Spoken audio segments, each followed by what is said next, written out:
ओम नमो भगवते वासुदेवाय।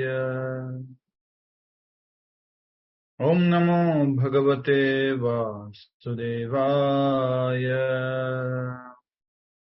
मुखं करोति वाचालं पंगुं लंघयते गिरिं यत्कृपातमहं वन्दे श्रीगुरुदीनतारिणं परमानन्दमाधवं श्रीचैतन्यमीश्वरम्।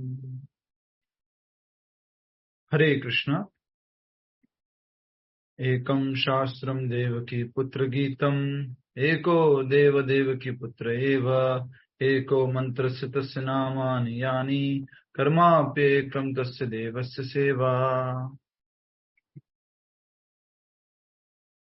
श्रीमद् भगवद गीता अध्याय 17 श्रद्धा के विभाग। और ये श्रद्धा जो है 3 गुणों पर आधारित है, सत्व गुण, रजोगुण और तमोगुण। सबसे पहले अर्जुन ने ये प्रश्न पूछा था कि भगवान, जो लोग शास्त्रों का पालन नहीं करते हैं और अपनी मन मर्जी से पूजा करते हैं, वो कौन से गुण में कहे जाते हैं। भगवान ने फिर गुणों के बारे में बताया और फिर शुरू किया भोजन से कि भोजन, यज्ञ, दान, तप, ये सब जो है 3 गुणों में होता है। तो सबसे पहला भोजन के बारे में बताया। सात्विक व्यक्ति को कौन सा भोजन प्रिय है, राजसिक को कौन सा भोजन प्रिय है और तामसिक को कौन सा भोजन प्रिय है। ये भगवत गीता के अध्याय 17 के श्लोक संख्या 8, 9 और 10 में दिया हुआ है। आज हम श्लोक संख्या 12, 13 समझने का प्रयास करेंगे। 11 शायद प्रभु जी ने करा दिया था। ठीक है, थोड़ा तीनों साथ में है, इसलिए एक बार पढ़ लेंगे क्योंकि तीनों साथ में है। श्लोक संख्या 11। अफलाकांक्षिभिर्यज्ञो विदिदिष्टो युज्यते यज्ञ यष्टव्यमेति मनः समाधाय स सात्विकः। यज्ञों में वही यज्ञ सात्विक होता है जो शास्त्र के निर्देशानुसार कर्तव्य समझकर उन लोगों के द्वारा किया जाता है जो फल की इच्छा नहीं करते। तो एक बहुत ही सुंदर श्लोक है, आप सब लोग समझ चुके हैं ऑलरेडी, रिवीजन के तौर पे कर रहे हैं। अब 3 प्रकार के यज्ञों के बारे में समझ रहे हैं। यज्ञों के बारे में हम 4थे अध्याय में भी समझे थे और यहां पर भी भगवान बता रहे हैं। यज्ञ का अर्थ क्या होता है इन जनरल, बताइए। सामान्य यज्ञ का अर्थ क्या है? त्याग करना। त्याग करना, बहुत ही सुंदर। अर्पण करना, त्याग करना, ये यज्ञ का अर्थ होता है। जैसे कि अभी हम लोग सब बैठ करके एक यज्ञ कर रहे हैं। कौन सा यज्ञ है ये? श्रवण यज्ञ कर रहे हैं, तो ये श्रवण यज्ञ हो गया। या इसको एक और कह सकते हैं ज्ञान यज्ञ। तो जहां पर आप कुछ, मान लीजिए, अपने कान को अर्पण करते हो सुनने में, तो उसको क्या कहते हैं? श्रवण यज्ञ। अपनी आंखों को कुछ देखने में अर्पण करते हो तो वो भी एक प्रकार से दर्शन यज्ञ है। अपने हाथों को, अपने जीवा को, अपनी वाणी को भगवान का कीर्तन गुणगान करने में जब आप अर्पण करते हो तो वो भी क्या है? संकीर्तन यज्ञ। माला के ऊपर जब आप एक जैसा नाम जप करते हो तो उसको क्या बोलते हैं? जप यज्ञ। आपने सुना ही होगा कि जब भागवत वगैरह होती है तो उसके पीछे बहुत बड़ा लिखा हुआ होता है, श्रीमद् भागवत कथा ज्ञान यज्ञ, राइट। तो यज्ञ का नॉर्मल क्या अर्थ है, साधारण अर्थ क्या है? अर्पण करना या त्याग करना, लगाना। आप अपने धन को लगाते हो तो उसको क्या बोलते हैं? द्रव्य यज्ञ। धन को लगाने में आपने क्या किया? आपने घी लेके आए, आप सामग्री लेके आए, आप कुछ और इस तरह से, और उसके द्वारा आपने आहुति डाली अग्नि के अंदर। वो यज्ञ कौन सा कहलाया जाएगा? द्रव्य यज्ञ। समझ में आ गया आपको? क्लियर है? Yes, no, fast. ये यस है, ये नो है, जल्दी से सबको देखना चाहूंगा मैं।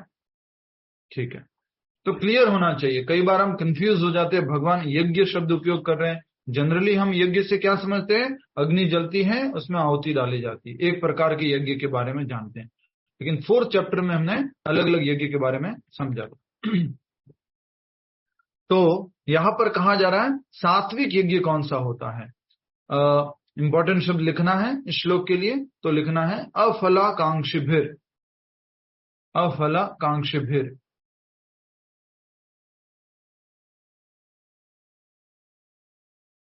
अफलाकांक्षिभिर।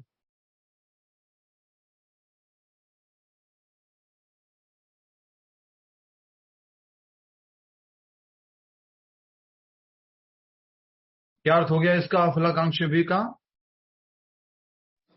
बिना फल की इच्छा करे।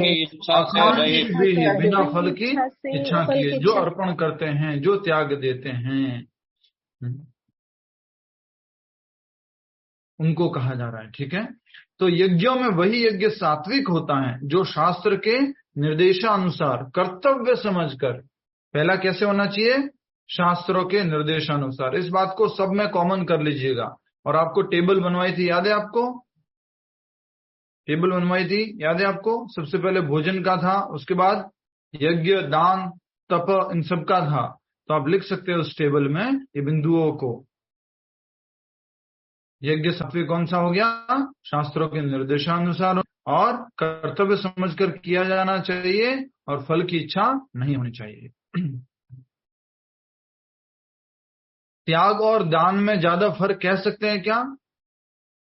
त्याग या जो ये यज्ञ है और दान में कुछ ज्यादा फर्क कह सकते हैं? बोलो, जल्दी बोलो। नहीं प्रभु जी। दान और यज्ञ में थोड़ा सा फर्क हो सकता है, लेकिन दान को भी क्या बोला जाएगा? दान यज्ञ। त्याग यज्ञ, दान यज्ञ। तो आगे जब दान के बारे में आएगा तो आप इससे कनेक्ट कीजिएगा। ठीक है, अभी आगे दान के बारे में भी आएगा। ठीक है, तो ये 3 बातें लिखी गई है। यज्ञ कौन सा सात्विक होता है? शास्त्रों के निर्देशानुसार होना चाहिए। दूसरा बोलो लीना माता जी। प्रभु जी कर्तव्य समझकर किया जाना चाहिए। और तीसरा की इच्छा के बिना। फल की इच्छा के बिना। रंजन वैखरिया माता जी उपस्थित है यहाँ पर। ठीक है, होने चाहिए। तो तात्पर्य एक बार पढ़ लें, समझ में आ गया ना आपको? क्लियर है? सात्विक यज्ञ, यज्ञ का मतलब त्याग, अर्पण करना, और वो किसी भी प्रकार का हो सकता है। द्रव्य यज्ञ, श्रवण यज्ञ, कुछ भी हो सकता है। जैसे कि एक सूरत के बहुत बड़े व्यक्ति हैं जिनके पीछे बादशाह लगता है नाम के पीछे। तो वो व्यक्ति बोल रहे थे, बचपन में हम ऐसे भजन कीर्तन में जाते थे, खूब रात में जाते थे। बोले क्यों? बोले लास्ट में ना एक पेड़ा मिलेगा, थोड़ा गांठिया मिलेगा और चाय मिलेगी। तो उद्देश्य क्या है? कुछ ऐसा नहीं था कि वहां जाके श्रवण कीर्तन करना है, भजन करना है, बट जाते हम कोई भी कार्य करने के लिए जाते हैं इन जनरल, तो बीच में कुछ न कुछ ऐसा उद्देश्य। हमारे से पूछोगे प्रभु जी आप संडे संडे वहां इस्कॉन में क्यों जाते थे? शुरुआत में बढ़िया ऐसा प्रसाद मिलता था, उसके लिए जाते थे, डिनर प्रसाद हम। तो कोई भी कार्य कैसे किया जाना चाहिए? अफलाकांक्षिप ही, खास करके जब भी आप अर्पण करते हो, त्याग करते हो। क्या फल आध्यात्मिक होना अच्छा है? बोलो जी प्रभु। अगर फल आध्यात्मिक है तो उसको गलत नहीं कहेंगे। जैसे कि मुझे भक्ति में उन्नति करनी है इसलिए मैं सुनने जाता हूँ, या मुझे मोक्ष प्राप्त करना है इसलिए मैं सुनने जाता हूँ, या मुझे भगवान श्री कृष्ण का नाम संकीर्तन करना है इसलिए मैं वहां जाता हूँ, या इसलिए मैं ये करता हूँ। तो अगर फल आध्यात्मिक है तो उसको इस प्रकार से वो सात्विक से भी ऊपर है, सात्विक ही कहा जाएगा। क्लियर है? ठीक है, बहुत बढ़िया परपोर्ट दिया प्रभुपाद जी ने। सामान्यतः यज्ञ किसी प्रयोजन से किया जाता है। कोई भी काम करते हैं, हवन वगैरह करते हैं, तो क्या होता है? कोई ना कोई इच्छा रहती है, पर्पस होता है। पहले पर्पस होता है कि पहले यज्ञ होता है? बोलो, पहले उद्देश्य होता है। पहले से हमारा डिसाइड होता है कि अच्छा, ओहो अच्छा, तो अब ये घर का उद्घाटन करना है तो क्या करें? बोले अच्छा एक यज्ञ कर लेते हैं। तो पहले हमारे पास पर्पस है और उसके बाद में हम यज्ञ करते। तो कोई भी यज्ञ करने के पीछे, कोई भी कार्य करने के पीछे क्या होता है? सबसे पहले प्रयोजन होता है। लेकिन यहां पर बताया गया है कि यज्ञ बिना किसी इच्छा के संपन्न किया जाना चाहिए। कोई भी भौतिक लाभ की आकांक्षा नहीं रखनी चाहिए और इस प्रकार से हमें अपने यज्ञ को, अपने त्याग को अर्पण करना चाहिए। दान के लिए हमारी क्या इच्छा रहती है? अगर कुछ हम दान करते तो हमारी क्या इच्छा होती है? कुछ फल की इच्छा होती पुण्य मिल जाए। पुण्य तो थोड़ा बाद में हो गया, उससे पहले हो गया मेरा नाम होगा, नाम मुझे कुछ लोग जानेंगे, मुझे दानी के रूप में जानेंगे, और उसके बाद पुण्य आदि की बात तो है। तो यहाँ पर कहा जा रहा है बिना किसी इच्छा के संपन्न किया जाना चाहिए। अफलाकांक्ष भी, फल की इच्छा के बिना या फिर जो है कुछ मोटिव रखे बिना, इसे कर्तव्य समझकर किया जाना चाहिए। उदाहरणार्थ, बहुत बढ़िया लिखा है प्रभुपाद जी ने, इसको अच्छे से ध्यान देकर सुनिएगा। उदाहरणार्थ, मंदिरों या गिरजाघरों में मनाए जाने वाले अनुष्ठान सामान्यतया भौतिक लाभ को दृष्टि में रखकर किए जाते हैं, लेकिन यह सतोगुण में नहीं है। मंदिर क्यों जाना चाहिए? बोलो। भौतिक इच्छा के लिए, लाभ इच्छा पूर्ति के लिए जाना चाहिए। जाना नहीं प्रभु जी, आध्यात्मिक उन्नति के लिए जाना चाहिए। हाँ, तो देखिए आगे लिखा हुआ है, सब लोग आगे वाली लाइन में नोट करो। मनुष्य को चाहिए कि वह कर्तव्य मानकर मंदिर या गिरजाघर में जाए, भगवान को नमस्कार करें और फूल तथा प्रसाद चढ़ाए। ये उसका क्या होना चाहिए? कर्तव्य, ड्यूटी होनी चाहिए। कर्तव्य समझकर मंदिर जाना चाहिए। लेकिन हम तो क्या समझकर जाते हैं? क्या मोटिवेट किया जाता है हम लोगों को? बचपन से क्या सिखाया जाता है? रश्मि माता जी, रेशमा माता जी, क्या सिखाया जाता है? मंदिर क्यों जाना चाहिए? प्रभु जी, मम्मी ऐसे बोलती थी, भगवान जी से बोलो मुझे अच्छा बच्चा बनाना। तो मुझे अच्छा बच्चा बनाना, या कुछ भी हम इच्छा रखते थे। जैसे कि हमारे से आप पूछो तो प्रभु जी आप कॉलेज में क्या इच्छा रखते थे? हम इच्छा रखते थे, हे भगवान एग्जाम आने वाले हैं, थोड़ा ध्यान रख लेना। और एग्जाम जिस दिन आता था उस दिन तो ऐसी प्रार्थना करते थे, भगवान मतलब सोच भी नहीं सकते, ऐसी ऐसी प्रार्थना वो सुनते थे। भगवान भी सोचते होंगे कैसी प्रार्थना कर रहा है ये। भगवान मेरे आंखों के सामने जो जो पेज मैंने खोले थे ना, जो पेज मैंने खोले हैं, भले मैंने अच्छे से पढ़े नहीं है, याद नहीं है, पर आंखों के सामने गए हैं, वो याद दिलवा देना। या फिर ऐसे बोलते थे, सरस्वती मैया पेन आप चलाना, मैं पकड़ के रखूंगा। एग्जाम भी हो गए, सब कुछ हो गया, रिजल्ट आने वाला है, तब देखिए भगवान अब तो आपके हाथ में ही है, आप सब कुछ कर सकते हैं, देख लीजिए अब अच्छे से मार्क्स आने चाहिए। फल की इच्छा से पूरे भरे हुए रहते हैं। तो यहां पर कहा जा रहा है, जो दूसरी वाली लाइन है उसमें, मनुष्य को चाहिए कि वह कर्तव्य मानकर मंदिर क्यों जाना चाहिए। आज के बाद अपने बच्चों को बता देना। अभी तक क्यों बताते हो मंदिर क्यों जाना चाहिए? बेटा आपकी कोई भी कठिनाई हो, कुछ भी परेशानी हो, आपकी कोई विश हो तो मंदिर जाओगे, भगवान पूरी कर देंगे। ऐसा सिखाते हैं। यस और no moms? Latest moms, updated moms? ठीक है। तो पूरा नहीं प्रभु जी, थोड़ा सा। हाँ नहीं प्रभु जी, पूरा ऐसे नहीं प्रभु जी। नहीं, पूरा क्यों नहीं, ऐसे ही बताते हैं। तुम्हारी कोई विश हो तो मंदिर जाओ, तुम्हारी कोई परेशानी हो, कठिनाई हो तो मंदिर जाओ, भगवान से प्रे करो, भगवान दूर कर देंगे। इसके अलावा क्या सिखाओगे? बताओ। संस्कारों के लिए भी भेजते हैं प्रभु जी के, अच्छे संस्कारों के लिए भी भेजते हैं प्रभु जी। ठीक है भाई, कोई अच्छे 1-2 माता जी, 4-5 माता जी अच्छे होंगे। ठीक है। पर जनरली क्या होता है, यही बोला जाता है। कोई भी बच्चा भी पूछता है मंदिर क्यों जाना चाहिए, भगवान है, भगवान सब कुछ आपकी इच्छा पूरा कर देते। आपको भगवान से मांगना चाहिए। गलत नहीं है मांगना, बिल्कुल सही है मांगना, लेकिन उसका नेक्स्ट लेवल भी कुछ होता है। तो पहले वापस इस लाइन पे आ जाइए। उदाहरणार्थ, मंदिरों या गिरजाघरों में मनाए जाने वाले अनुष्ठान, मंदिरों में या चर्च वगैरह में जो पूजा होती है, अनुष्ठान से मतलब क्या है? पूजा, कुछ दान, तर्पण, यज्ञ, उसको कहा जा रहा है। भौतिक लाभ की दृष्टि में रखकर किए जाते। यस और नो? बोले ये पूजा करवा दो, आपके 7.5 टल जाएगी। ये वाली पूजा करवा दो, आपके जो है घर परिवार में कुशल मंगल रहेगा। ये गणेश जी की विशेष पूजा है, इससे सुख शांति समृद्धि धन का वैभव बना रहता है। यस और नो? बोलो, जल्दी बोलो भैया।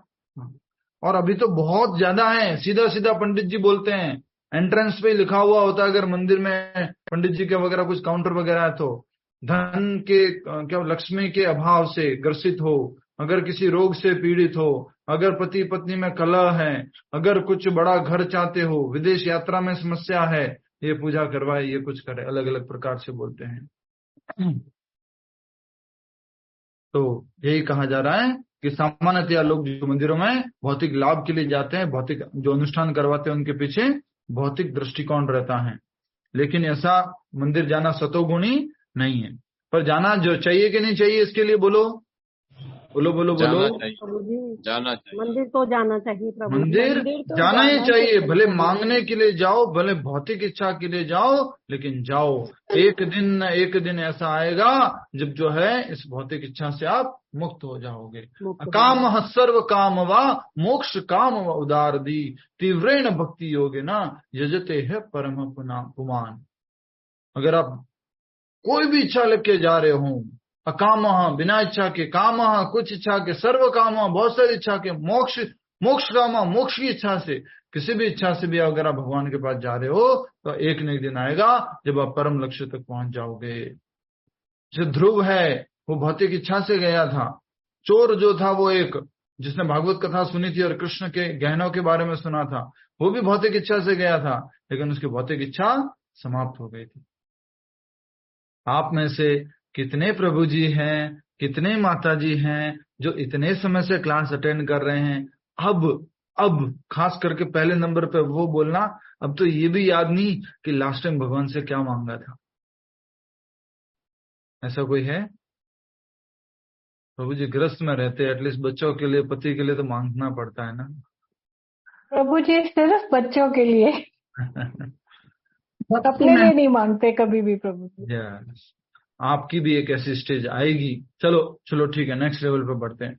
क्या आप इस बात से एग्री करते हैं, या आप में से जितने भी भक्त लोग भगवत गीता क्लास अटेंड कर रहे हैं, चलो बिल्कुल नहीं मांगा हो ऐसा तो कोई बात नहीं, बट मांगना पहले से बहुत कम हो गया है। कौन बात स्वीकार करते हैं? यस जी प्रभु जी, बहुत कम हो गया प्रभु। यस। उसका सबसे बड़ा कारण क्या होना चाहिए? क्योंकि कृष्ण परमपिता हैं, कृष्ण भगवान हैं, उनको मालूम है क्या आवश्यकता है। योग क्षेम वहाम्यम, भक्ति के लिए क्या आवश्यक है वो भगवान प्रोवाइड करेंगे, जो आपके पास है उसकी वो रक्षा करेंगे। ठीक है। नेक्स्ट, मनुष्य को चाहिए कि वह कर्तव्य मान के मंदिर या गिरजा घर में जाए, भगवान को नमस्कार करे, फूल तथा प्रसाद चढ़ाए। हम तो प्रसाद भी क्यों चढ़ाते हैं? बचपन से सुनते आए, देखिए नई बात नहीं है। भगवान काम पूरा हो गया ना, 1.25 किलो प्रसाद चढ़ाऊंगा। याद है कि नहीं? बचपन से सुनते आए। तो कोई भी काम पूरा होगा तो भगवान को कुछ चढ़ाएंगे, कर्तव्य समझकर नहीं कि हमारा कर्तव्य बनता है। कर्तव्य क्यों बनता है बोलो? जिसने सही उत्तर दिया उसके लिए स्पेशल प्राइज हो सकता है। यस, कर्तव्य क्यों है हमारा? भगवान को पुष्प अर्पण करना, धन्यवाद करना, प्रणाम करना, उनको भोग अर्पण करना, क्यों? क्योंकि हम उनके सेवक हैं प्रभु जी, सेवक के प्रभु जी, उनके अंश है। बहुत सही उत्तर दिया 3-4 भक्तों ने, हरि बोल। क्योंकि हम भगवान के शाश्वत अंश हैं, और अंश का कर्तव्य क्या है? पूर्ण की सेवा। भगवान पूर्ण है, हम अंश हैं, और अंश का कर्तव्य पूर्ण की सेवा। समझ में आ रहा है आपको? आ रही है कि ना आ रही है? आ रही है, ठीक। प्रत्येक व्यक्ति सोचता है कि केवल ईश्वर की पूजा करने के लिए मंदिर जाना व्यर्थ है। हे भगवान, कितना इंपॉर्टेंट लिख रहे प्रभुपाद जी। बोल तो हर कोई व्यक्ति क्या सोचता है? खाली पूजा करने के लिए, बस खाली भगवान को प्रणाम करने के लिए, खाली फूल चढ़ाने के लिए मंदिर जाना है। पागल हो गए हो क्या? कुछ तो सोचो, कुछ तो इच्छा करो, कुछ तो मांगो उनसे। समझ में आ रहा है आपको क्या लाइन लिखी है यहाँ पर? विभा जैन माता जी, समझ में आ रही है क्या लाइन है? जी प्रभु। क्या कहा जा रहा है? ये कहा जा रहा है कि बिना मतलब कोई इच्छा ना हो, बस हम भगवान की सेवा के लिए मंदिर जाएं। ये कोई बात ऐसे संभव है? ऐसे कोई जाता है मंदिर? मंदिर के बाहर खड़े रहो आप और सबसे पूछो भैया आपने क्या मांगा, आपने क्या मांगा, आपने क्या मांगा, आपने क्या मांगा, आपने क्या मांगा। आप परेशान हो जाओगे, अलग अलग अलग अलग अलग प्रकार की इच्छा सुन सुन के। आपको शायद ही कोई एक आध बंदा मिलेगा वो कहेंगे नहीं मैं कुछ मांगने नहीं जाता, शायद ही कोई एक आध व्यक्ति हो। इसलिए यही कहा जा रहा है कि प्रत्येक व्यक्ति सोचता है कि केवल ईश्वर की पूजा करने के लिए मंदिर जाना व्यर्थ है, भगवान की पूजा करने के लिए मंदिर जाना है बस, और कुछ काम नहीं है, मतलब कुछ मांगना नहीं है उनसे। लेकिन शास्त्रों में आर्थिक लाभ के लिए पूजा करने का आदेश नहीं है। मनुष्य को चाहिए कि केवल अर्चा विग्रह को नमस्कार करने जाए, इससे मनुष्य सतोगुण को प्राप्त होगा। प्रत्येक सभ्य नागरिक का कर्तव्य है कि वह शास्त्रों के आदेशों का पालन करे और भगवान को नमस्कार करे, भगवान को प्रणाम करे। भगवान को 4 काम करने हैं हमें। कौन कौन से, कौन बताएगा? भगवान को 4 काम करने, लतिका माता जी बताएंगे। भगवान को हमें 4 काम करने चाहिए, कौन कौन से? प्रभु जी, भगवान को नमस्कार करें, धन्यवाद करें, उनकी सेवा करें, और बस प्रभु जी 3 ही पता है। ये लतिका भगवद गीता की कौन से अध्याय का कौन सा श्लोक है? ये 11th 17 आपने जो उत्तर दिया, वो अभी जो आपने उत्तर दिया वो लतिका भगवद गीता के कौन से अध्याय का कौन सा श्लोक है? लतिका। सर प्रभु जी हमें प्रश्न नहीं समझ आया, आप क्या कह रहे हैं? भगवान हमारे से 4 चीजें डिमांड करते हैं, क्या? सेवा, भक्ति, वही पूछ रहा हूँ, ये जो बोल रहा सेवा, भक्ति, समर्पण। लतिका भगवद गीता के कौन से अध्याय का कौन सा श्लोक बोल रहे हैं आप? ये 17 अपनी बात भी नहीं समझ रहे हैं, हम नहीं समझ पा रहे। लतिका जी की थ्योरी से कहाँ से उत्तर आ रहा है? भगवान ने कहाँ बोला है वो उत्तर देना है ना। तो प्रभु जी इसमें लिखा हुआ है ना कि मनुष्य को चाहिए कि वह अर्च विग्रह को नमस्कार करे। ठीक है, भगवद गीता 9वां अध्याय 34वां श्लोक और भगवद गीता 18वां अध्याय 65वां श्लोक, 65वां श्लोक। मन मना मद भक्तो मध्य। म्यूट कर लीजिए। मन मना भव मद भक्तो मध्याजी माम नमस्कुरु। आप सब लोगों को याद होगा ये श्लोक, लेकिन कभी कभी कॉन्टेक्स्ट में थोड़ा सा डिफरेंट हो जाता है। मन मना हमेशा मेरा चिंतन करो, मद भक्तो मेरे भक्त बनो, मध्याजी मेरी पूजा करो, माम नमस्कुरु और मुझे प्रणाम करो। ये 4 काम करने हैं हमें। मन मना ऑलवेज थिंक ऑफ कृष्णा, मद भक्तो बिकम डिवोटी ऑफ कृष्णा, मध्याजी वर्शिप कृष्णा, एंड माम नमस्कुरु प्रे योर नमस्कार your obeisances to lord Krishna. ठीक है,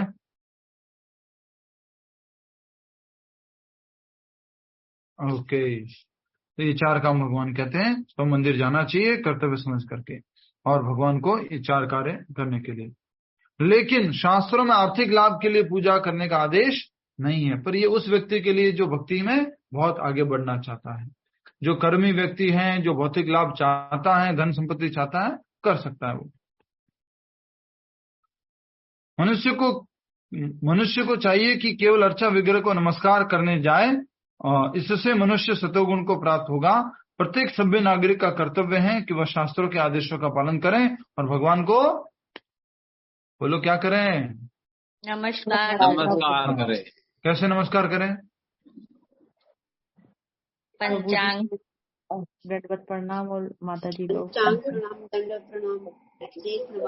प्रणाम करें। ऐसे वाला नहीं, ऐसे वाला नहीं, प्रॉपर भगवान को दंडवत प्रणाम करना है। माता जी लोग पंचांग प्रणाम, प्रभु जी लोग दंडवत प्रणाम। और क्यों करना है? क्योंकि हमारा कर्तव्य है। ये नहीं कि भगवान को हमारे से चाहिए कुछ, हमारा कर्तव्य है, कर्तव्य समझकर करना चाहिए। ठीक है प्रभु जी, पंचांग प्रणाम में कौन से 5 एक बार बता देंगे? तो जैसे तुलसी आरती वगैरह में आप करते हैं ना, ठीक है। जैसे मस्तक हो गया, हाथ हो गए, पैर हो गए, और जो क्या बोलते हैं घुटने, और आपके पीछे जो पंजे हो गए, और वाणी मुंह। घुटने के बल झुक के प्रणाम करना। हाँ, सिर, मुंह, हाथ, घुटने और पैर, जो पंजे हैं। क्लियर है? जी प्रभु जी, मैं सोचती थी नोज होती है बट इट्स मुंह, मुख। ये फोरहेड और ये मुंह। जब अष्टांग प्रणाम करते हैं उसमें भी एक पार्ट है मुंह। ठीक है, ठीक है, कहाँ जा रहे हैं हम? नेक्स्ट श्लोक संख्या 12 कर लें। समझ में आ गया सात्विक व्यक्ति की पूजा कैसी होती है, या उसका त्याग या उसका समर्पण कैसा होता है, हम समझ चुके हैं। बिना फल की इच्छा के कर्तव्य समझ कर किया जाता है और शास्त्रों का निर्देश होना चाहिए। जयलक्ष्मी माता जी, हरे कृष्णा। हरे कृष्णा। हरे कृष्ण प्रभु जी। इधर ही है आप? हाँ इधर ही है आप? हाँ, इधर ही हूँ। थोड़ा व्यस्त लग रहे हैं। ठीक है, श्लोक का दोहरान करेंगे आप में से लतिका माता जी, दोहराइए। श्लोक संख्या 12, अध्याय 17। हाँ जी। अभिसंधाय तु फलम अभिसंधाय तु फलम दम्बार्थमपि चेवयात् दम्भ अर्थम अभि चेवैव इज्जते भरत श्रेष्ठ इज्जते भरत श्रेष्ठ तम यज्ञम विधिराजसम। तम यज्ञम विधि राजसम। शब्दार्थ, अभिसंधाय इच्छा करके, अभिसंधाय इच्छा करके, तू लेकिन, तू लेकिन, फलम फल को, फलम फल को, दंभ घमंड, दंभ घमंड, अर्थम के लिए, अर्थम के लिए, अपि भी, च तथा, एव निश्चय ही,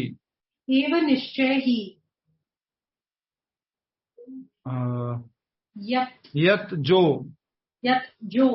इज्जते किया जाता है, इज्जते किया जाता है। भरत श्रेष्ठ हे भरत वंशियों में प्रमुख, भरत श्रेष्ठ हे भरत वंशियों में प्रमुख। तम उस यज्ञम यज्ञ को, विधि जानो, राजसम रजोगुणी।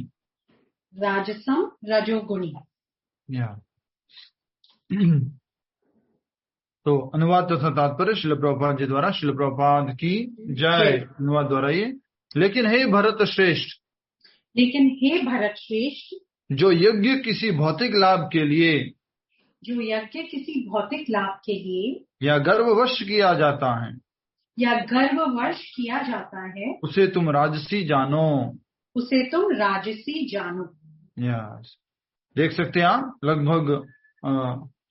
लगभग अपोजिट है ये सात्विक प्रकार के यज्ञ का, सात्विक प्रकार के त्याग का, अर्पण का, लगभग ये उल्टा सा है, समझ सकते हैं आप। और इसमें भी मुख्य शब्द जो है वो यही है, अभिसंधायतु फलम।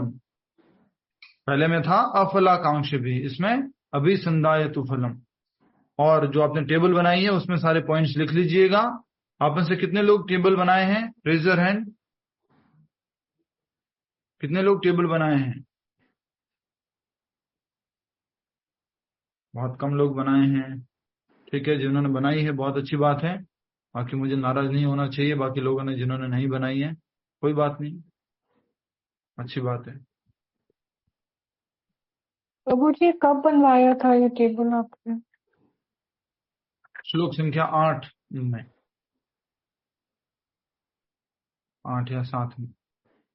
ठीक है, तो बात कर रहे हैं हम, श्लोक का मुख्य शब्द हो गया अभिसंधायतु फलम, और हेडिंग के रूप में ये लिख सकते हैं राजसिक यज्ञ, ब्रैकेट में त्याग, अर्पण।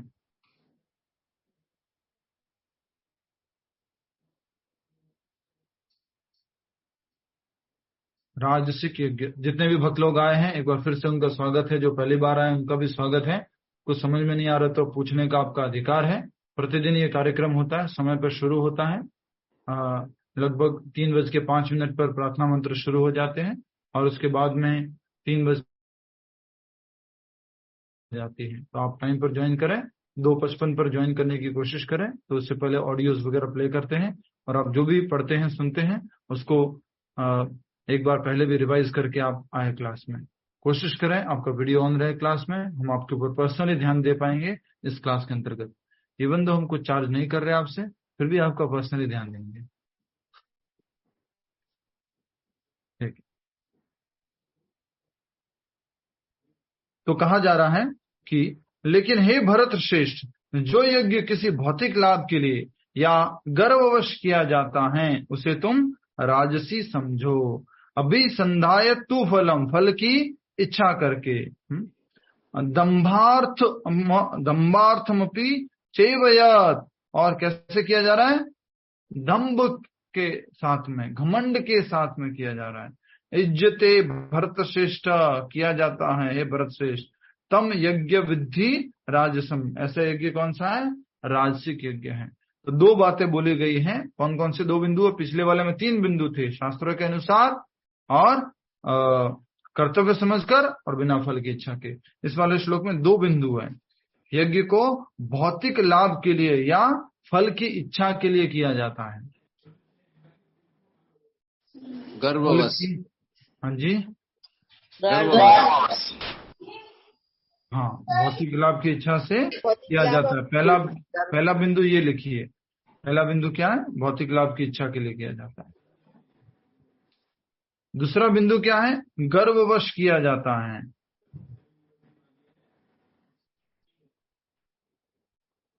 गर्ववश का मतलब क्या है समझेंगे हम तात्पर्य में। वैसे तो छोटा सा लिखा है प्रभुपाद जी ने, बट फिर भी हम समझने का प्रयास करेंगे।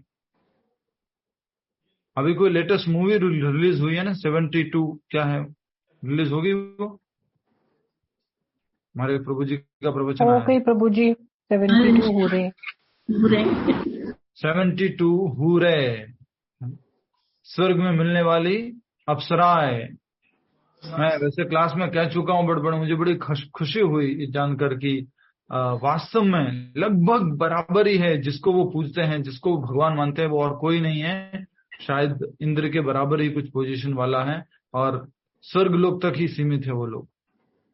लेकिन भगवान तो भगवत गीता में अच्छे से बता चुके हैं कि अर्जुन, शुरुआत में तो भगवान ने ही बताया था कि यस तुम स्वर्ग लोक को प्राप्त हो गए, लेकिन तुम्हें कहाँ जाना है? न तद भासयते सूर्यो न शशांको न पावकः यद गत्वा न निवर्तन्ते तद धाम परमं मम। उस धाम को जाना है जहां जाकर के वापस लौटा नहीं लौटा जाता है। लेकिन इंद्र के लोग जाओगे तो वापस आना पड़ेगा, स्वर्ग लोग जाओगे तो वापस आना पड़ेगा। क्षीणे पुण्य मर्त्य लोकम विशंति, पुण्य जब क्षीण हो जाएगा, पुण्य जब खत्म हो जाएगा तो वापस इस धरती पर आना पड़ेगा। ठीक है, तो 2 बातें बोली गई हैं बस। अभिसंधाय तो फलम दंभ अर्थम अपि च एवयत, दंभ में रहकर और फल की इच्छा से पूर्ण होकर किया जाता है। उसको कौन सा यज्ञ कहेंगे बोलो? राजसिक यज्ञ। तो जैसे कि आप मंदिर जाओ और मंदिर भगवान से कुछ मांगो, आप पूजा करो, कुछ यज्ञ करो, उसमें क्या है? आपकी इच्छा है। या फिर कैसे करते हो? दंभवश। दंभवश मतलब कैसे करेंगे बोलो, मदद करो। हाँ, घमंड तो ठीक बात है, घमंडवश कैसे होते हैं यज्ञ? दिखावे के लिए प्रभु जी, दिखाने के लिए प्रभु जी, यश और फेम के लिए। यस, दिखाने के लिए। देखो मैं ये करता हूँ, नाम के लिए जो करते हैं, या लेटेस्ट बोल रहे हैं पिक्चर या वीडियो में आने के लिए।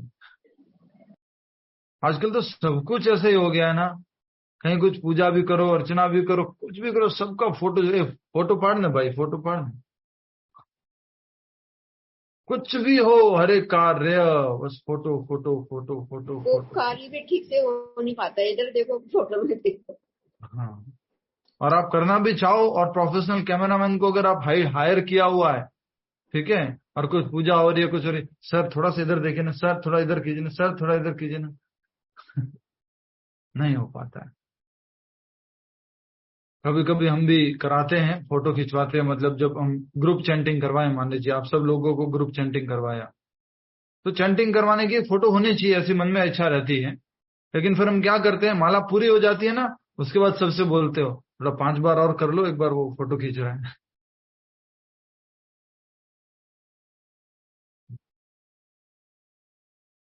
ठीक है, आगे बढ़े। तात्पर्य, कभी कभी स्वर्ग लोक पहुंचने या किसी भौतिक लाभ के लिए यज्ञ तथा अनुष्ठान किए जाते हैं। ऐसे यज्ञ या अनुष्ठान राजसी माने जाते हैं। कितने लोग स्वर्ग जाना चाहते, जल्दी से हाथ करो फास्ट। 1 2 3 4 5 स्वर्ग जाना चाहते हैं, हाथ खड़ा कीजिए। लक्ष्मी पुरोहित माता जी और पीके गुप्ता जी, क्या वो वापस नीचे रख दिया आप? स्वर्ग जाना चाहते हैं कौन कौन है? ले चलो प्रभु बोलो। रुक जाओ, सब लोग क्लास में जितने भी आए हैं एक बार फिर से धन्यवाद। अब बहुत इंपॉर्टेंट बात बोलने जा रहे हैं हम। लक्ष्मी माता जी, कहाँ ध्यान रहता है ये, कहाँ देते हो आप, कहाँ क्या सुनते हो आप?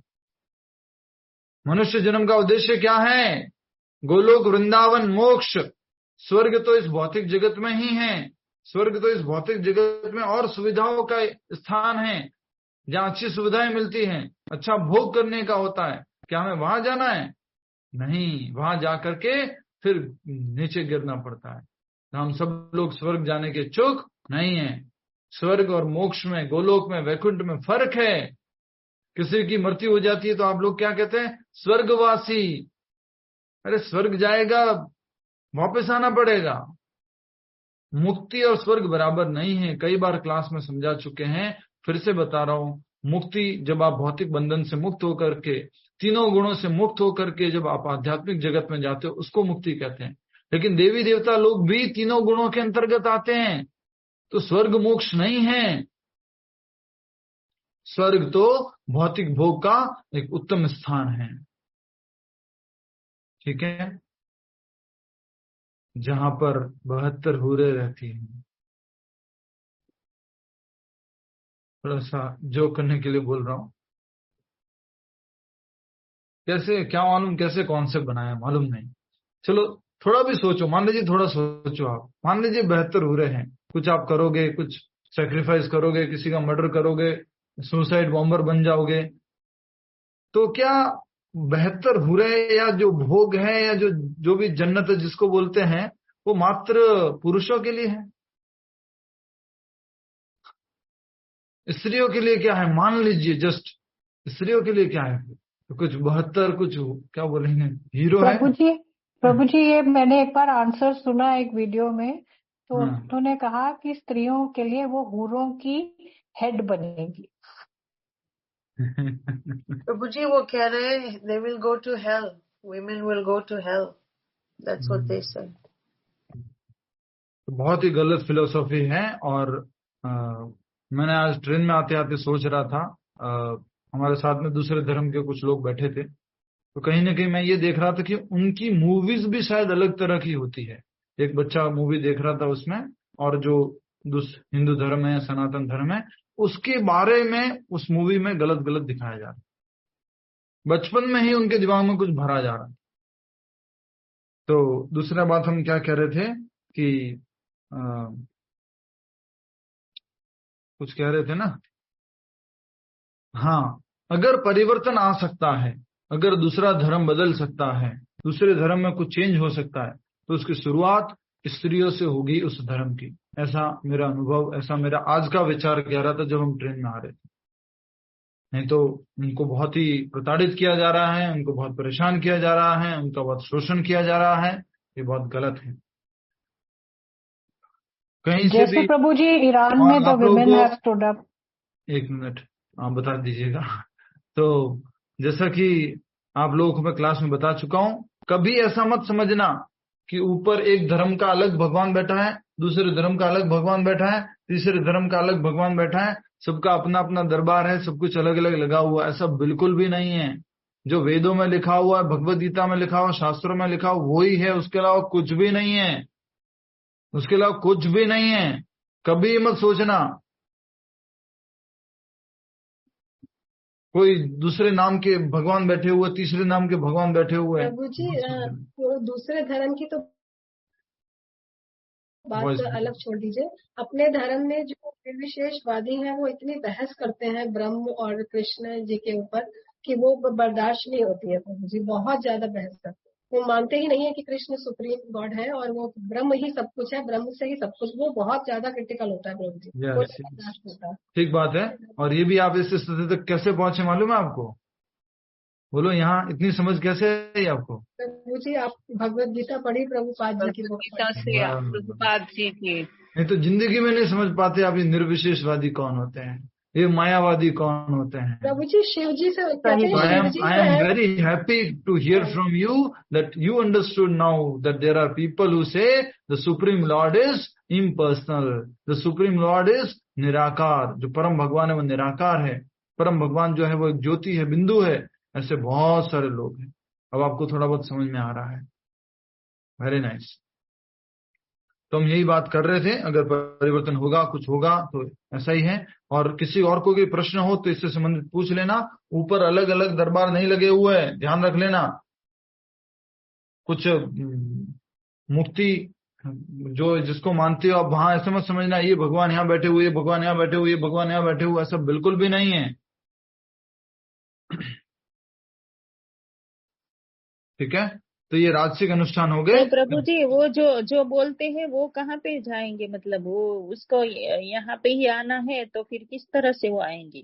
कौन जो बोलते हैं कि उसका अलग ये दरबार है, वो सब अलग अलग भगवान का। सबसे पहली बात तो सब नरक में जाएंगे। उसका कारण क्या?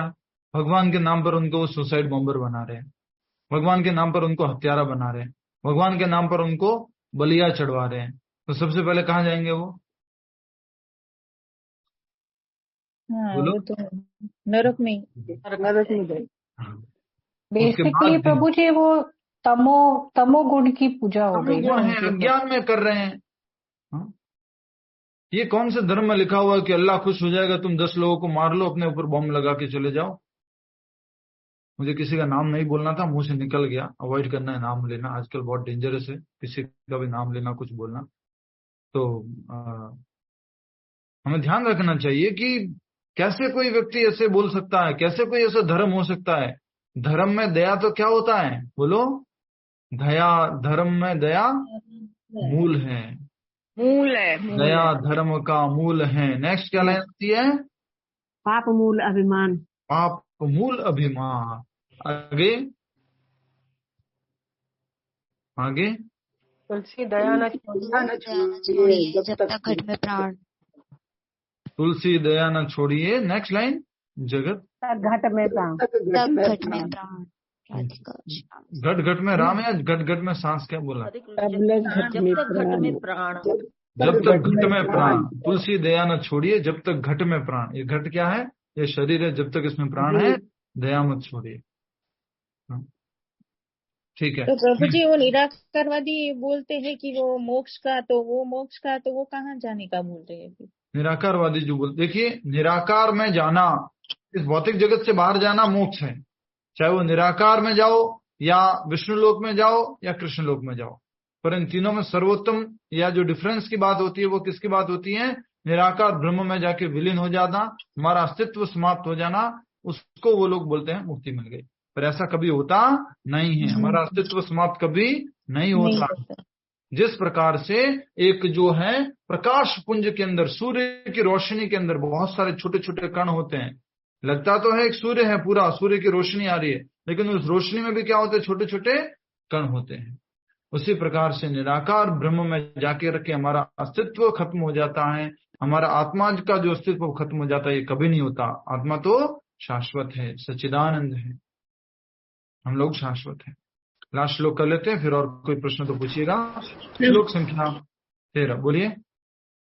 जो निराकारवादी हैं, जो भी ब्रह्मवादी हैं, उनको मैंने ये भी बोलते हुआ सुना है कि दूसरों धर्म में जाओ मंदिर में तो वहाँ कुछ भी नहीं है, हमारे मंदिर में जाओ तो उनकी मूर्तियां हैं भगवान की।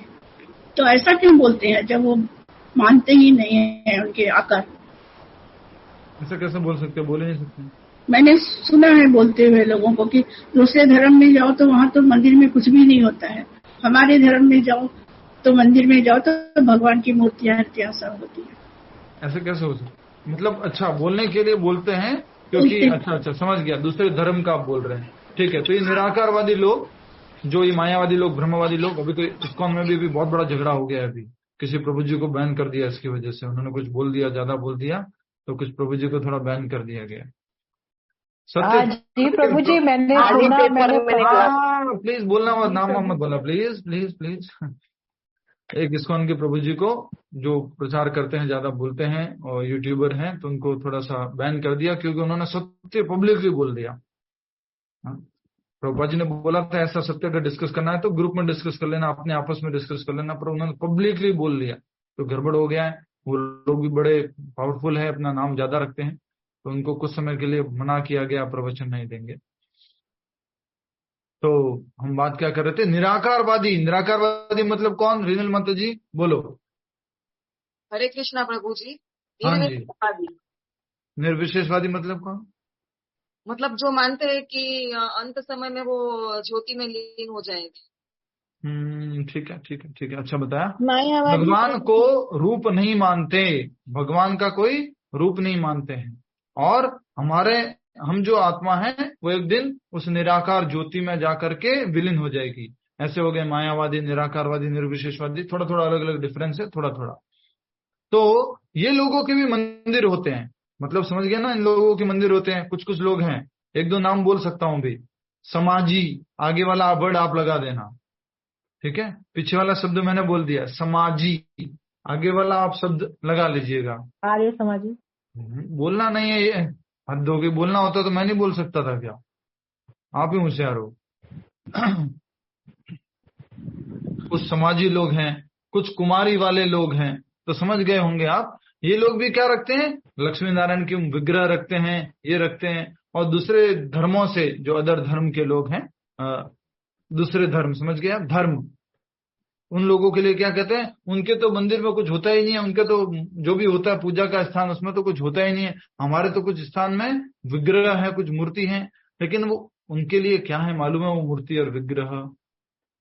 निराकार में जाने से पहले तुम जो है ये शुरुआत करते हो, अंत में तो क्या है? निराकार है।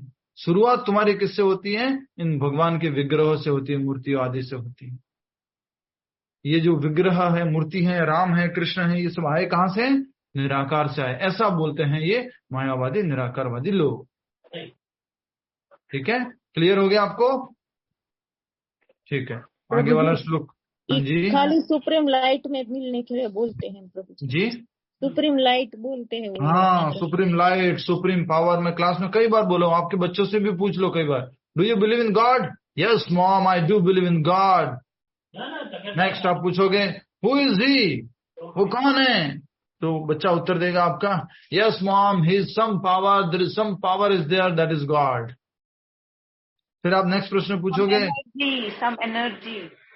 हाँ माता जी, धन्यवाद। फिर आप उनसे प्रश्न पूछोगे, does he has a form, क्या उनका कोई रूप है, क्या उनका कोई आकार है? No no no, some power, some शक्ति, बस I believe in some power. प्रभु जी, जैसे एक क्वेश्चन था प्रभु जी। नहीं, अभी नहीं, पहले श्लोक करेंगे, ठीक है। श्लोक संख्या 13 मेरे पीछे दोहराएंगे आप में से। लक्ष्मी पंडयाला माता जी, कैसे पढ़ते हैं आपके नाम को? पंडयाला, पेंडियाला, पेंडियाला, ओके, पेंडियागो। श्लोक संख्या 13 दोहराइए। विधिहीनम, शब्दार्थ में से पढ़ते हैं, थोड़ा सरल हो जाएगा। विधिहीनम अशिष्टमन्नम, विधिहीनम अशिष्ट अन्नम, मंत्रहीनम अदक्षिणम, मंत्रहीनम अदक्षिणम, श्रद्धा विरहितम यज्ञम, श्रद्धा विरहितम यज्ञम, तामसम परिचक्षते, तामसम परिचक्षते। श्लोक में से विधिहीनम असृष्टान्नम, विधिहीनम अस्पृष्टान्नम, मंत्रहीनम दक्षिणम, मंत्रहीनम दक्षिणम, श्रद्धा विरहितम यज्ञम, श्रद्धा विरहितम यज्ञम, तामसम परिचक्षते। तामसं परिचक्षते। वेरी इंपॉर्टेंट श्लोक है, इस सीरीज का अंतिम श्लोक है, अच्छे से समझ लो। तामसिक यज्ञ कौन सा होता है, तामसिक दान तो आगे आएगा, वैसे तो तामसिक यज्ञ कौन सा होता है। शब्दार्थ, विधिहीनम शास्त्रीय निर्देशों के बिना। विधिहीनम शास्त्रीय निर्देशों के बिना। अशिष्ट अन्नम प्रसाद वितरण किए बिना। अस्पृष्ट अन्नम प्रसाद वितरण किए बिना। मंत्रहीनम वैदिक मंत्रों का उच्चारण किए बिना। मंत्रहीनम वैदिक मंत्रों का उच्चारण किए बिना। अदक्षिणम पुरोहितों को दक्षिणा दिए बिना। तथा श्रद्धा दिए बिना। श्रद्धा श्रद्धा। श्रद्धा श्रद्धा। विरहितम विहीन। विरहितम विहीन। यज्ञम यज्ञ को। यज्ञम यज्ञ को। तामसम तामसी। तामसम तामसी। परिचक्षते माना जाता है। परिचक्षते माना जाता है। अनुवाद तथा तात्पर्य शिल प्रभुपाद जी द्वारा। शिल प्रभुपाद की जाए। सभी लोग बने रहिए, अच्छे से समझिए, और फिर आगे हम भागवतम भी शुरू करेंगे जब दोनों बैच लगभग बराबर हो जाएंगे। यस, दोहराइए। जो यज्ञ शास्त्रों के निर्देशों की अवहेलना करके। जो यज्ञ शास्त्रों के निर्देशों के अवहेलना करके। प्रसाद वितरण किए बिना। प्रसाद वितरण किए बिना। वैदिक मंत्रों का उच्चारण किए बिना। वैदिक मंत्रों का उच्चारण किए बिना। पुरोहितों को दक्षिणा दिए बिना। पुरोहितों को दक्षिणा दिए बिना। तथा श्रद्धा के बिना। तथा श्रद्धा के बिना। संपन्न किया जाता है। संपन्न किया जाता है। वह तामसी माना जाता है। वह तामसी माना जाता है। Yes, very important. Monika Krishna ji ध्यान दीजिए। यस, अनुवाद बोलिए एक बार फिर से। जो यज्ञ शास्त्र के निर्देशों की अवहेलना करके। जो यज्ञ शास्त्रों के निर्देशों के अवहेलना। प्रसाद वितरण किए बिना। प्रसाद वितरण किए बिना। वैदिक मंत्रों का उच्चारण किए बिना। तीसरा, वैदिक मंत्रों का उच्चारण किए बिना। चौथा, पुरोहितों को दक्षिणा दिए बिना। पुरोहितों के दक्षिणा दिए बिना। तथा श्रद्धा के बिना संपन्न किया जाता है। तथा श्रद्धा के बिना संपन्न किया जाता है। वह तामसी माना जाता है। वह तामसी माना जाता है। बहुत इंपॉर्टेंट। देखिए कितनी बढ़िया बात बोली जा रही है। आप सब लोग भी घर में किसी न किसी प्रकार की पूजा करते हो, कुछ हवन करवाते हो, कुछ ऑफिस वगैरह का इनॉग्रेशन करवाते हो, घर का आप जो है गृह प्रवेश आदि करवाते हो, बहुत सारी अलग अलग पूजाएं होती है। तो उसके बारे में यहाँ पर कहा जा रहा है। उसी पूजा को यज्ञ भी कहा जाता है। जब आप अर्पण करते हैं तो उसको यज्ञ कहते हैं। तो सबसे पहले कहा जा रहा है विधिहीनम। विधिहीनम मतलब शास्त्रों की निर्देश के बिना। तो इंपॉर्टेंट शब्द यही है इस श्लोक में, विधिहीनम।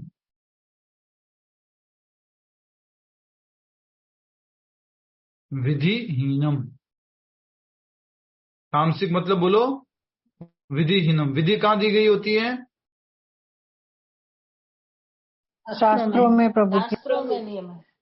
यस, विधि कहाँ दी हुई है? शास्त्रों में। तो सबसे पहला लिखा हुआ है जो यज्ञ शास्त्रों के निर्देशों की अवहेलना करके, शास्त्रों को नहीं पालन करके, प्रसाद वितरण किए बिना, अशिष्ट अन्नम, अन्न को, भगवान को अर्पण किया हुआ अन्न को, प्रसाद को वितरण किए बिना, वैदिक मंत्रों का उच्चारण किए बिना, वैदिक मंत्र भी उच्चारण नहीं किए, पुरोहितों को दक्षिणा दिए बिना तथा श्रद्धा के बिना संपन्न किया जाता है, वह तामसी कहलाता है। इसका मतलब ये कैसे हो रहा है? घोर अज्ञान में हो रहा है। किसमें हो रहा है? घोर, बोलो, अज्ञान में। अज्ञान में। क्यों? अज्ञान में। शास्त्रों को नहीं मान रहे हैं, शास्त्रों के ज्ञान को, बात को नहीं मान रहे हैं, प्रसाद वितरण नहीं कर रहे हैं, पुरोहितों को दक्षिणा नहीं दे रहे हैं, और श्रद्धा बिल्कुल भी नहीं है। बिना श्रद्धा के बिना संपन्न किया जाता है, वह तामसी कहलाता है। सोचो, श्रद्धा नहीं है, बस कर रहे हैं, करने को बोल दिया किसी ने इसलिए कर रहे हैं, कोई श्रद्धा नहीं है, कोई फेथ नहीं है। मैंने लास्ट ईयर एग्जाम्पल दिया था, अगर आपको याद होगा तो, कोई किसी के घर में विग्रह की स्थापना किया, राधा कृष्ण जी की स्थापना किया, लेकिन उनको फेथ ही नहीं है कि राधा कृष्ण होते हैं, उनको विश्वास ही नहीं है कि राधा कृष्ण का साकार रूप होता है। बस करना था, कर लिया, पंडित जी थे, दक्षिणा लेनी थी इसलिए कर लिया। समझ में आ रहा है? एक बार तात्पर्य पूरा करेंगे फिर आप प्रश्न पूछिएगा। तात्पर्य, तमोगुण में श्रद्धा वास्तव में अश्रद्धा है। तमोगुण में ज्ञान किसमें बदल गया है? अज्ञान में। श्रद्धा किसमें बदल गई है? अश्रद्धा में। कोई विश्वास नहीं, कोई श्रद्धा नहीं। कभी कभी लोग किसी देवता की पूजा धन अर्जित करने के लिए करते हैं और फिर वे इस धन को शास्त्र के निर्देशों की अवहेलना करके मनोरंजन में व्यय करते। बहुत इंपॉर्टेंट लाइन, अंडरलाइन कर लो, अंडरलाइन, इंपॉर्टेंट लाइन। इसको कौन समझाएंगे? हमारे बीच में उपस्थित सेवा में श्रीमान भाविका जी समझाएंगे।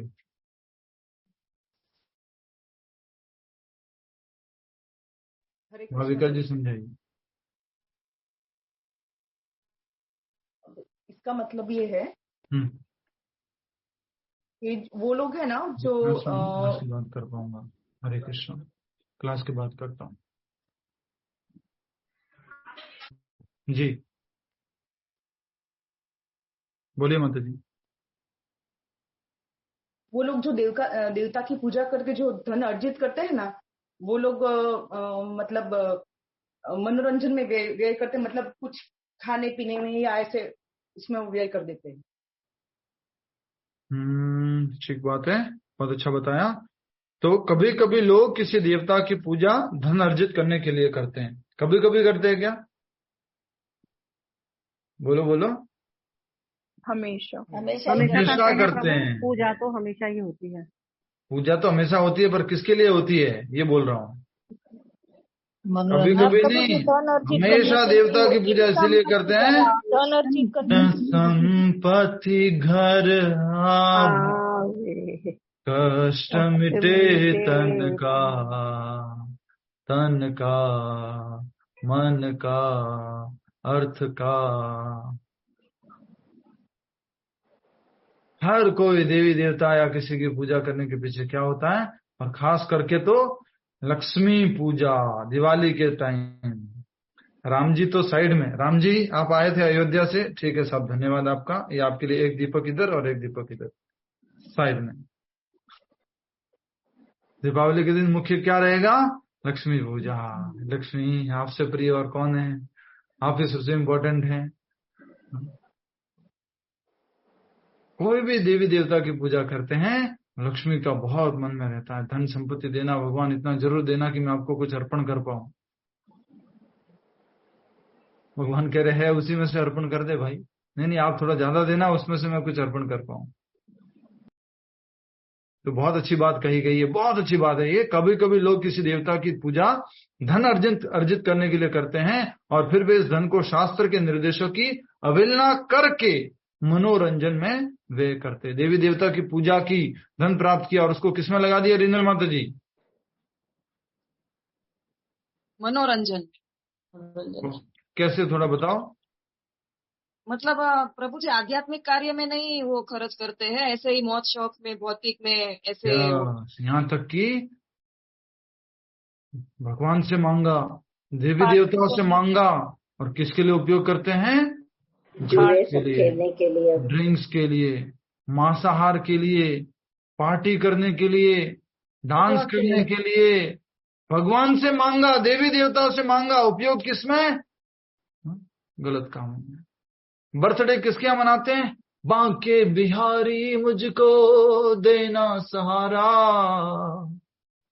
बर्थडे मनाएंगे, मैरिज एनिवर्सरी मनाएंगे, सुबह सुबह सारा काम, शाम को आकर के बांके बिहारी ने सहारा दिया, धन संपत्ति दिया, और फिर उसको खूब लगाएंगे गलत गलत गानों में, खानों में, पार्टियों में, पीने में। ये बहुत गलत बात है। मांगा देवी देवता से, उपयोग किसके लिए होना चाहिए? भगवान की प्रसन्नता के लिए। लेकिन किसके लिए उपयोग होता है? मनोरंजन में, टाइम पास में, गलत कार्यों में। और कैसे कार्यों में? शास्त्रों की अवहेलना करने वाले कार्यों में। लिखा हुआ साफ साफ, इस धन को शास्त्र के निर्देशों की अवहेलना करके मनोरंजन में व्यय करते हैं। ऐसे धार्मिक अनुष्ठानों को सात्विक नहीं माना जाता। ऐसे धार्मिक अनुष्ठान, ऐसे कोई भी जो पूजा वगैरह की है आपने, उसके बाद आप मौज शौक में उड़ाने वाले हैं, उसको सात्विक नहीं माना जाता। ये तामसी होते हैं, इनसे तामसी प्रवृत्ति उत्पन्न होती है और मानव समाज को कोई लाभ नहीं पहुंचता। कोई यज्ञ करो, कोई तर्पण करो, कोई अर्पण करो, कोई श्रवण करो, उन सबका लाभ मानव जाति को, पूरे समाज को मिलना चाहिए। लेकिन आप देवी देवता की पूजा करके उनसे जो धन प्रकट होता है, प्राप्त होता है, और उसी का उपयोग किसमें कर लेते हैं? तामसिक कार्यों में कर लेते हैं। ये बिल्कुल भी मान्य नहीं है, ये बिल्कुल भी अच्छा। प्रसाद वितरण किए बिना इसको थोड़ा सा एक्सप्लेन कीजिए। कोई भी आप यज्ञ करते हो, कोई भी पूजा करते हो, उसके अंत में जो प्रसाद है भगवान को अर्पण किया हुआ, वो सबको बांटना चाहिए, सबको वितरण करना चाहिए। कुछ लोग जो है बस पूजा करवा ली, बस ठीक है, ब्राह्मणों को भोजन क्यों करवाना है या दक्षिणा क्यों देनी है, पूजा हो गई बस। सारे कार्यक्रम होने चाहिए, प्रसाद वितरण होना चाहिए, शास्त्रों का पालन होना चाहिए, वैदिक मंत्रों का सही से सही उच्चारण होना चाहिए, और पुरोहितों को दक्षिणा देनी चाहिए, और श्रद्धा के साथ करना चाहिए। क्लियर है? समझ में आया आपको? तामसिक वाले में भी आप लिख लीजिएगा, उसमें जो आपने टेबल बनाई है उसमें 4-5 पॉइंट हैं।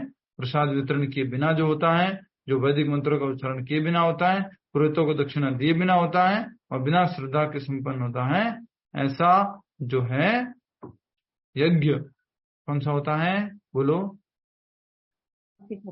तामसिक होता है। इससे मनुष्य को या मानव समाज को कोई लाभ नहीं पहुंचता है। क्लियर है? सबको समझ में आ गया? सात्विक, राजसिक, तामसिक।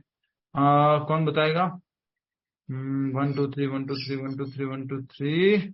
यस, स्मिता माता जी को एक एक सेंटेंस से बताइए, सात्विक यज्ञ, राजसिक यज्ञ, तामसिक यज्ञ।